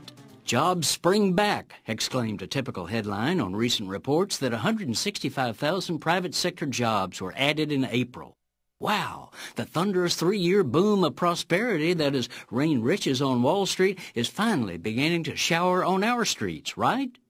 Well, as dryland farmers can tell you, thunder ain't rain. Read beneath the joyful headlines and you'll see the parched truth. For example, more than a third of working-age Americans are either out of work or have given up finding a job. Also, last month's hiring increase was almost entirely for receptionists, waiters, temp workers, car rental agents, and other low-wage positions. On the other hand, manufacturing, generally the source of good middle-class jobs, did not add workers in April and has cut some 10,000 jobs in the last year. Especially problematic was the continued rise in underemployment, people wanting full-time work but having to take part-time and temporary jobs. Underemployment is also pounding college graduates. While they've been more successful than non-grads at landing jobs, they're not getting jobs that fit their career goals or even require the degrees they spent money and time to obtain. Indeed, many of those rental agents and restaurant employees you encounter hold 4-year degrees, forcing everyone else to scramble for the few even lower-paid jobs further down the skill ladder. This is Jim Hightower saying, meanwhile, the next graduating class is about to flood into the labor market with nowhere to go. America's middle class is in a crisis, while our pathetic political leaders pretend that Wall Street's prosperity covers us all, and the corporate media puts little happy face stickers over the dark reality faced by the workaday majority. If you'd like more of Jim Hightower's real populism, check out the Hightower Lowdown. Jim's monthly newsletter gives you the real lowdown on which corporations, by name, are doing what to the middle class, our environment, and our democracy. Each month, the Hightower Lowdown brings you facts you didn't know, along with actions you can take to fight back. It also comes with a sense of humor. Hightower believes we can fight the gods and still have fun. Plus, get this, it's cheap. Only $15 brings you 12 issues a year. For real populism, go to hightowerlowdown.org. You're listening to WIN, Workers Independent News, a production of Diversified Media Enterprises. I'm Doug Cunningham. The people's movement to counteract the corporate agenda is growing increasingly energized and active in Chicago. Amisha Patel is with the Grassroots Collaborative, a coalition of labor and community groups in Chicago. One of the group's campaigns is Justice for Working People Facing Foreclosure. Action this week focused on Bank of America. She says the corporate agenda is behind issues like massive school closings and the foreclosure crisis, and Patel says working people have to come together as communities to fight against the damage that agenda is doing to working people. Instead of calling them Bank of America, we prefer to call them Bankrupter of America because that's more of the role that they're playing. In some ways, we're ground zero in some of the fight, and I think our mayor is a key part of why that's true. But I also think that we are, birthplace of some serious organizing, and there has been years and years of folks working together in coalition. We're actually more ready than ever for these fights, and we're not just reacting, right, but we really are trying to put forward a progressive, proactive vision of what the city is and working to take back the city because it's ours. Some U.S. Airways mechanics and related workers have filed with the National Mediation Board for an election to be represented by the International Brotherhood of Teamsters. There are 4,000 mechanics at U.S. Airways. Those workers are currently represented by the International Association of Machinists. The Teamsters will also soon file to represent more than 11,000 mechanics and related workers at American Airlines. The two airlines are merging. The Louisiana Supreme Court has found the state's funding for its school voucher program is unconstitutional. The suit was brought by the Louisiana Federation of Teachers. American Federation of Teachers President Randy Weingarten says the decision is a, quote, stinging rebuke of Governor Bobby Jindal's agenda to strip Louisiana public schools of the resources they desperately need, end quote. In a class action lawsuit against Integrity Staffing Solutions, Amazon.com warehouse workers are seeking compensation for showing the company they aren't thieves. At the end of each workday, Amazon workers must pass through a security checkpoint where they're searched for stolen goods. The workers claim that the security checkpoints take place after they've already clocked out for the day and can take as much as 25 minutes. The employees are seeking compensation for the unpaid time spent in the checkpoints. Last week, Hawaii granted new workplace protections to domestic workers, and today Oregon is on the path to do the same. Jesse Russell reports.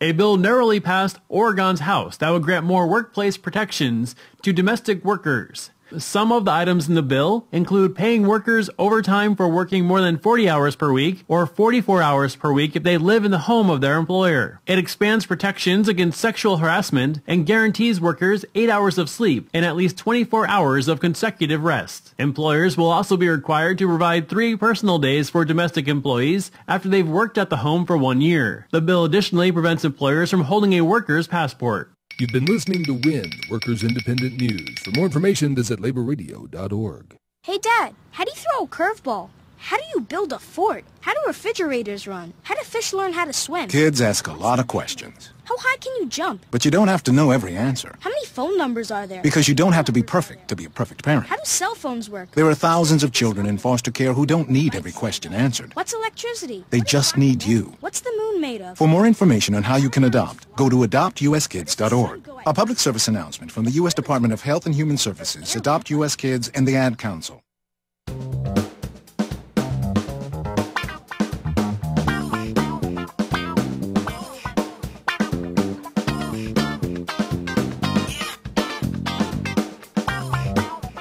You're listening to Talking Left with Danielle and Shano.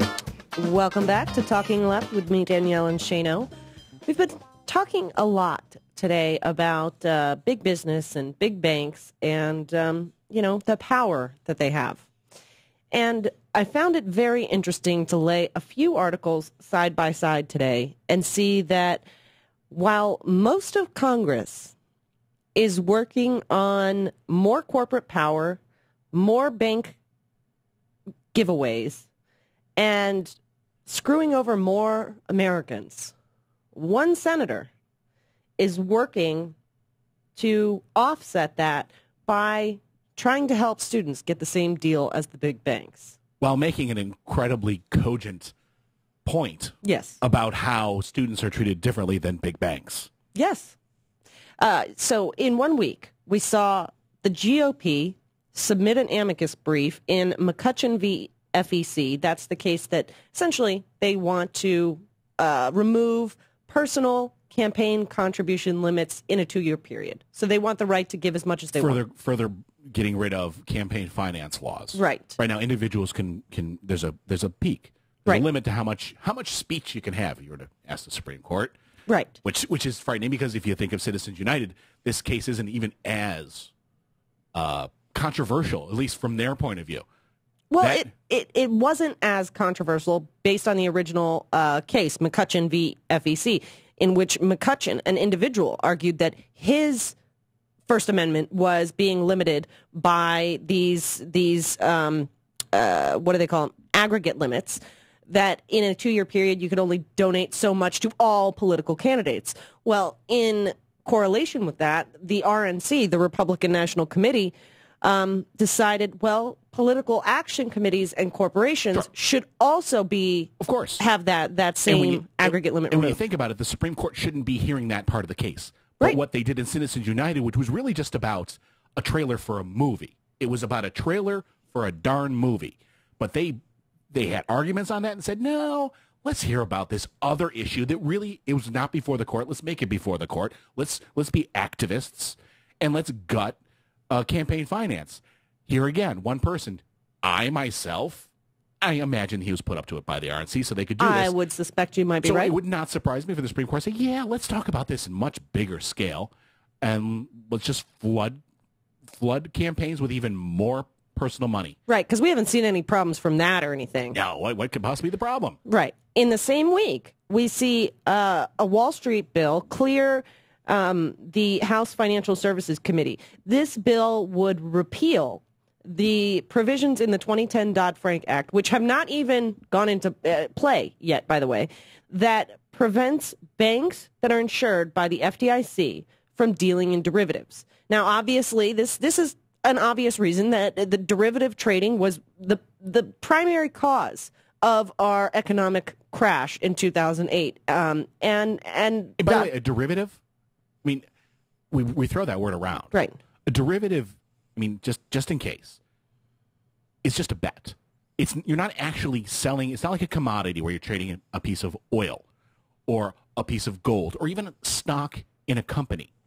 What you're doing is saying, not even betting with someone who has the oil itself. I bet that oil is going to go up, or I bet it's derived from the value of some commodity or some exchange. They're bets. They're worthless. You are gambling. It is a giant casino that is worthless, yet there are $700 trillion of these in the worldwide market. Right. That's a lot of money. Right. And so the Dodd-Frank Act was going to try to regulate was going to try and regulate them. At least to not have individuals' deposits thrown into this casino.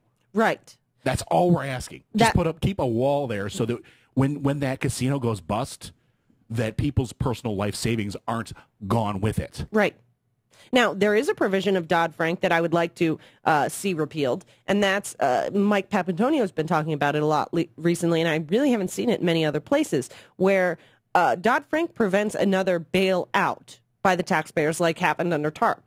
But by doing so, has essentially put in place the same type of situation that occurred in Cyprus, where it would require, if those too big to fail banks went under, they would require a bail-in, in which depositors of that bank would be responsible for picking up the tab. Now, but there's a fundamental misunderstanding of when you deposit money in a bank. It's not like your money is put in there and it's yours. You are loaning your money to a bank. Right. And they can do with it what they want within the bounds of law. What Papantonio and what the Dodd-Frank bill tried to do to an extent, Papantonio to a greater extent, is to protect that, to say that you are loaning it to us, but there are certain things we can't do with your loan. As it is right now, we have no control how a bank loans out our money. And because our system is so bank-based, I mean, get a paycheck and try to figure out where in the world you can turn it into some type of currency to spend it without having a bank account. Or without using a predatory check cashing store that's going to take 10% of your check. Right. So, they are there. There aren't that many of them. We have to use them, and they get to do whatever the hell they want with our money. That's a bunch of bleep. Right. Right. And while lawmakers could be protecting the American people, strengthening Dodd-Frank, putting that wall up between investment banks and deposit banks, making banking a boring industry again, just as, by the way, Treasury Secretary Jack Lew just advised them to do. A conservative industry, dare we say. Right. But instead, they want to recreate the same scenario that led to the financial meltdown in the first place.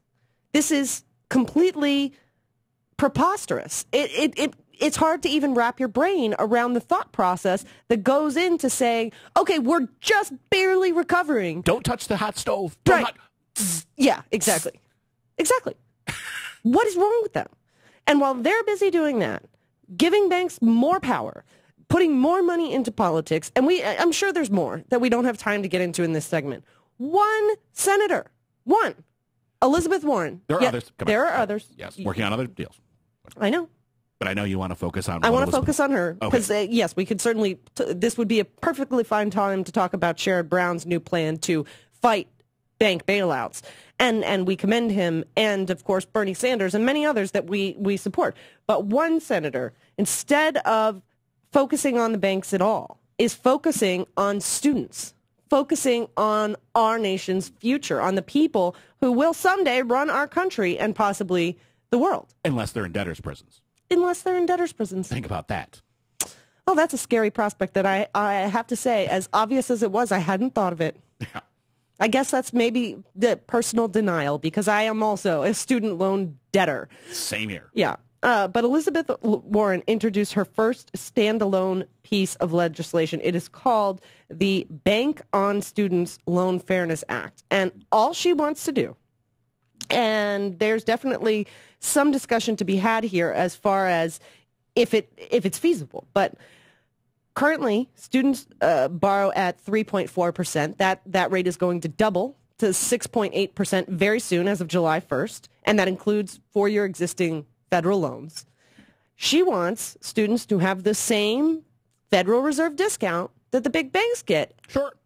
She says they should be able to borrow at 0.75%, less than 1%, just like the big banks And she's do. completely reasonable here. I'm quite sure that if it goes up to 1%, if the banks have to borrow 1%, the students will as well. She's just looking for it to be the same deal. Right. That, we're supporting big banks by essentially floating them really, really inexpensive loans. They loan it out at 4, 5, 6, 7, 8, 10%. And what they make is the spread. They're like bookies. Good comparison. They are, and all they have to do is pay back 0.75%. Right. The thing is that student loans at this point are out of the hands of big banks, so it's up to the federal government. Either it's comes directly from the government, or it is guaranteed by the government. So the government does have a say over what the percent rate is. Right. And I love Elizabeth Warren. I love the way she speaks so simply, yet so eloquently, and just so to the point. I wish we had more. I wish every one of our lawmakers spoke exactly like she does. She said, we shouldn't be profiting off our students who are drowning in debt while we're giving a great deal to the big banks. And there's a longer term problem here, because if you have that amount of debt, it's not only that it's very difficult to get a decent job to be able to pay it down. When you're under that debt, you could have a fantastic idea for some innovation, and you could have time to devote to this, but you also have bills. So you cannot invest, you cannot become an entrepreneur. Well, you also, all of those opportunities, the pursuit of happiness are being bogged down, are weighed down by this debt. Right. You can't think about trying to go apply for a home loan when you owe $30,000 on a student loan. Think about trying to apply for a car loan or to invest to start a business. Every individual, you may have the best credit in the world, but there is a limitation on how much credit banks or credit card companies will extend to you. Of course. And so when you're already in the hole, $30,000, they're not going to say, sure, here's $100,000 more to go start a business. This is not just a drain on our economy because of what it does to students, but it affects those car dealers who otherwise could have sold a car. It affects our housing market that otherwise could have sold a home. It constrains consumption. It constrains innovation. And the thing is that because there are so few banks, and because college education is so vital to having a solid future, they can pretty much charge what they want within the federal limits. Right. We have to go to college because college is so expensive. And it's interesting that the colleges, that it's the loans that allow the colleges to increase their prices 10, 11, 12% a year. And so it kind of is a tit for tat because it's become so incredibly expensive.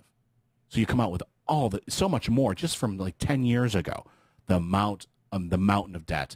And it goes back to the modern money theory as well. That, remember, the federal government has this debt, right? And if you have to shrink that debt, it takes money out of the economy. Think of all the students as having all that debt. If you try to shrink that debt, it takes money out of the economy. They're very, very similar. When you're paying down debt, that's less money that can be invested. Whether it's purchasing an item, it's hiring somebody, it's bringing a new product to market, a new service you want to start, opening a storefront, opening a business. Paying down debt constrains the market. Yeah. And it's doing it on a huge scale.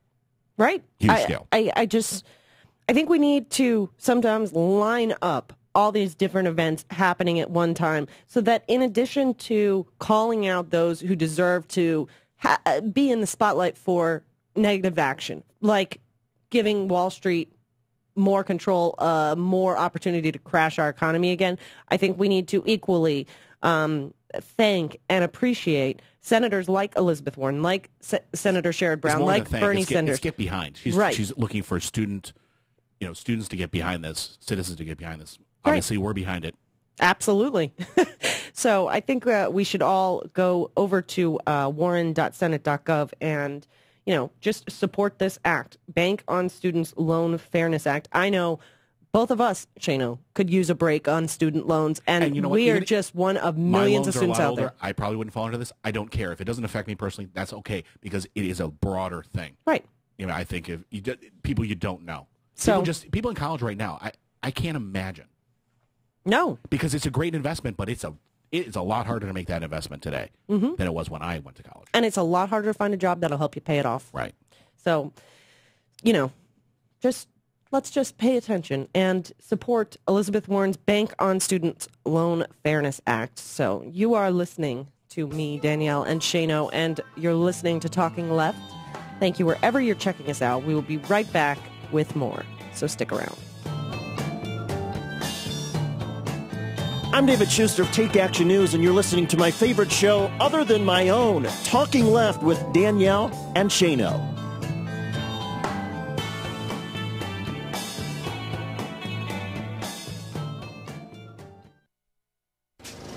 We got no plans at all. Evil man's always transcending. Fighter like sheep, swallow everything. Always simpletons or pretending. This is your moment of clarity from LeeCamp.net. We hear about all the detainees at Guantanamo Bay in a military prison, and to be honest, most of us don't know what the goes on down there. I mean, it's Cuba, it's probably nice weather, they probably sit out by the pool with a big old Cuban cigar, dipping their toes in the water, right? But we do know it's not very pleasant there, because nearly 2/3 of the 171 prisoners are on hunger strike right now, not eating anything since February. They're so miserable, they would rather die of starvation than stay there. I've only been in 3 situations in my entire life in which I'd rather die of hunger than be there, and I know what you're thinking, but actually only 2 of them were Nicolas Cage movies. But even if it is bad there, it's tough to feel bad for those detainees. After all, they're the epitome of evil, right? The perfect example of villainous. They put the turd back in Dastardly, right? But in fact, almost all of the detainees have not even had charges against them. And 89 of them have been cleared for release by the military and the courts. The courts. You remember those things? Funny room, guy in a black dress thinks he's better than everyone.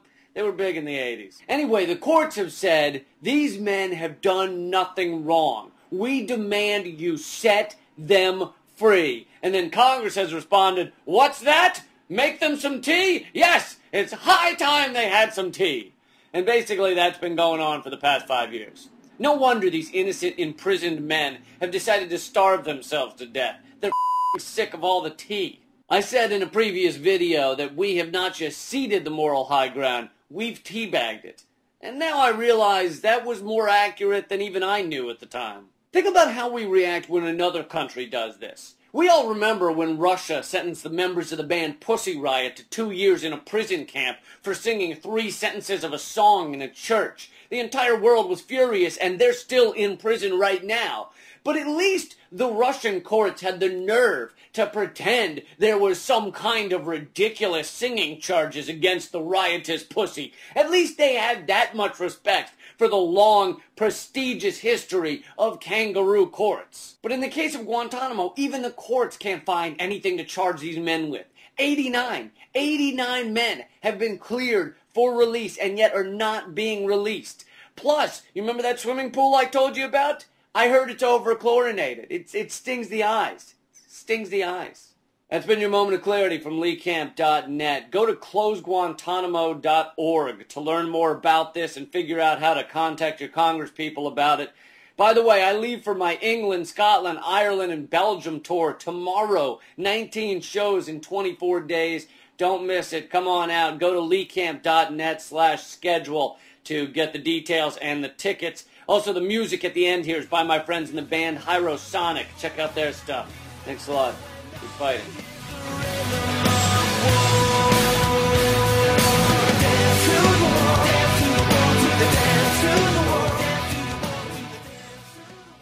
You are a waste. A loser. Everyone hates you. Why don't you just stay in your car and keep driving? I'm serious. Drive until you run out of gas, then get out of your car and walk until you find someone who doesn't think you're dumber than bricks. Could take a while, but at least all that walking might burn a couple of calories. You may not witness bullying like this every day. Your kids do. They want to help, but they don't know how. Visit stopbullying.gov to learn safe, simple ways your child can help stop bullying. Be more than a bystander at stopbullying.gov. A message from the Ad Council.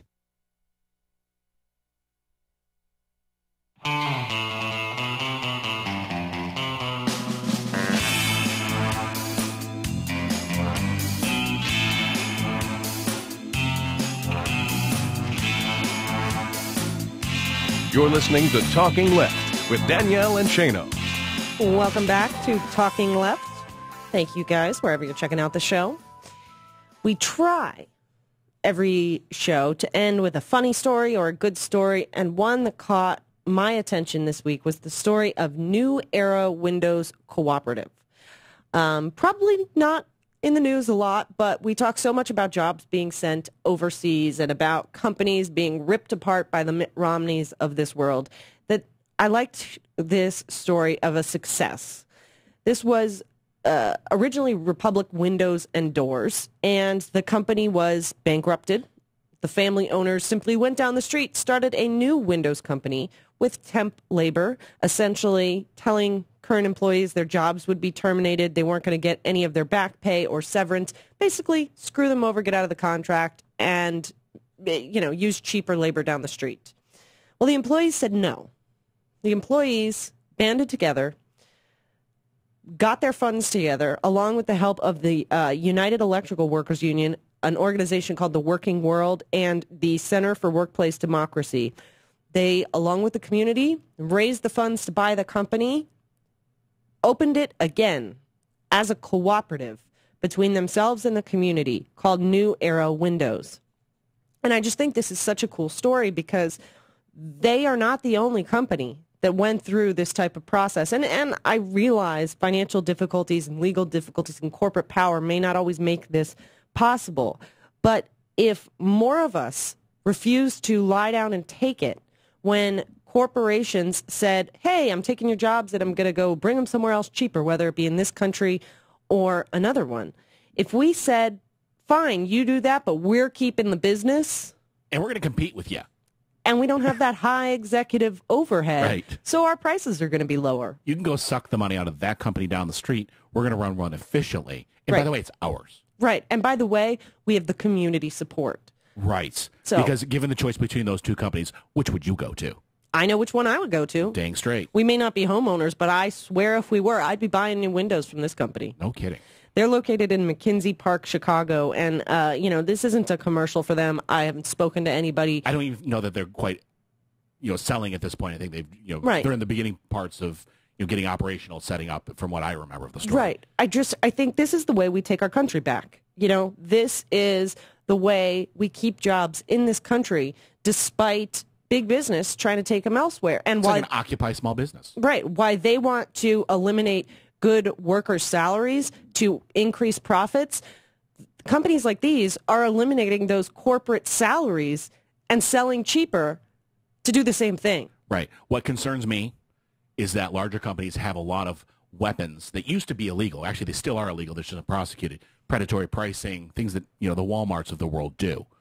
It concerns me if we could do, there has to be kind of a dance, a careful dance where those laws that are unfair competition are stopped legally while small businesses are flourishing. Because that's the only way, because you know what I'm talking about. Yes, and this also requires community support. This requires people in the community saying, I don't care if you price your windows 10% less. I'm going to buy from companies like these. But as most of those people work for one of the big corporations and won't pay them a living wage, sometimes you don't have it. That, what I'm saying? It's a vicious cycle that this is one of the steps in breaking it. Right. I'm not trying to be we negative, need to turn that cycle and make it go the other direction. And this is part of putting that spoke in that wheel to get it spinning the other way. Right. So, hey, if you own a home, if you need windows, I would go to companies like this. A company like this. You can check out their stuff, their story at newerawindow.com. And cheers to them. Really good news, and I love seeing work like that. I want to thank all of our great guests today, Cliff Schechter of Libertas LLC, Nicole Flatow of Think Progress Justice, Juan Escalante of DreamActivist.org. Of course, big thanks to Nicole Sandler of Radio or Not, Alex Lawson and Kimon Freeman, and Cliff Schechter of We Act Radio. Thanks to George Rodriguez of SoFlo Radio. Thanks to Rocky Mountain Mike for our awesome intro music. And, of course, Thanks to you for listening. You guys are the reason we do what we do, and we will see you next week. Thanks.